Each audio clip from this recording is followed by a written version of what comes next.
নমস্কার। আজকে আমরা যে অসাধারণ বইটা নিয়ে কথা বলবো তার নাম হলো এক্স্যাক্টলি হোয়াট টু সে। এই বইটা আমাদের শেখায় কিভাবে কিছু জাদুকরী শব্দ ব্যবহার করে কোনো রকম চাপ না দিয়েই অন্যদেরকে প্রভাবিত করা যায়। আর সবচেয়ে বড় কথা হলো পুরো বিষয়টাই কিন্তু সম্পূর্ণ নৈতিক। আচ্ছা, এরকম তো আমাদের সবার সাথেই হয়, তাই না? এমন অনেক মুহূর্ত আসে যখন আমরা কাউকে কিছু একটা বোঝাতে চাই, কিন্তু ঠিক কী বললে কাজ হবে সেই শব্দগুলোই খুঁজে পাই না। আর এর ফলে কিন্তু অনেক ভালো সুযোগও হাতছাড়া হয়ে যায়। আজকের এই আলোচনাটা ঠিক সেই সমস্যারই সমাধান দেবে। চলুন তাহলে একটু গভীরে যাওয়া যাক। আমাদের প্রথম পর্বের বিষয় হল শব্দের শক্তি। ব্যাপার হচ্ছে, আমরা হয়তো নিজেরাও খেয়াল করি না, কিন্তু প্রতিদিন আমরা যে শব্দগুলো ব্যবহার করি সেগুলোই কিন্তু অন্যের ভাবনা আর সিদ্ধান্তের ওপর একটা বিশাল প্রভাব ফেলে। এই বইটার মূল আইডিয়াটাই হলো, এমন কিছু শব্দ বা বাক্য আছে যা ম্যাজিকের মতো কাজ করে।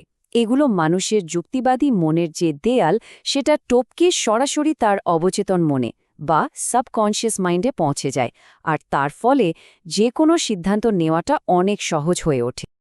কিন্তু প্রশ্নটা হলো, এই যে ম্যাজিক শব্দের কথা বলছি, এগুলো আসলে কাজ করে কিভাবে?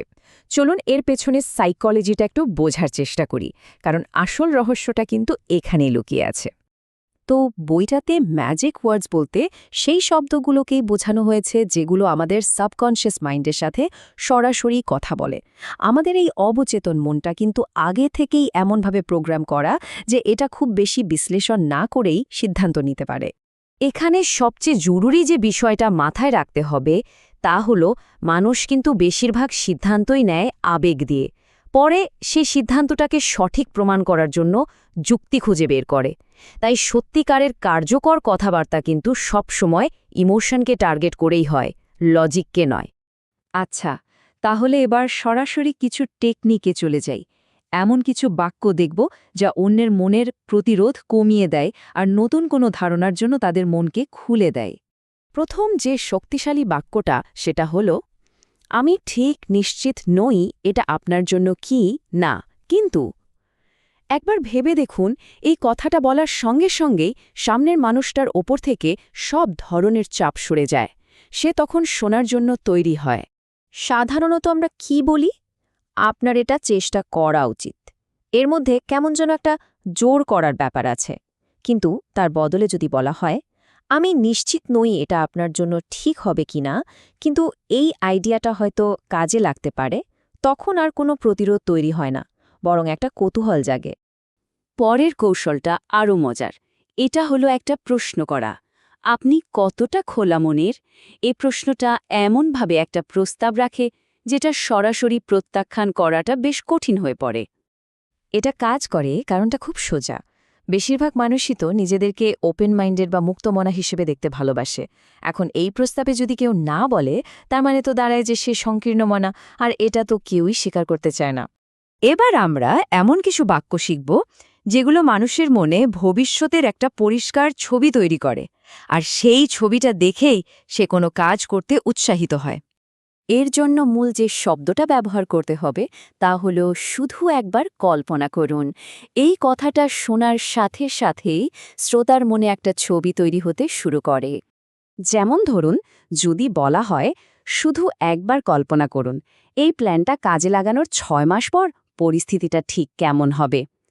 এই বাক্যটা কিন্তু সামনের মানুষটাকে একটা সুন্দর ভবিষ্যতের অভিজ্ঞতা পেতে সাহায্য করে। একটা মজার সাইকোলজিক্যাল ব্যাপার আছে এখানে।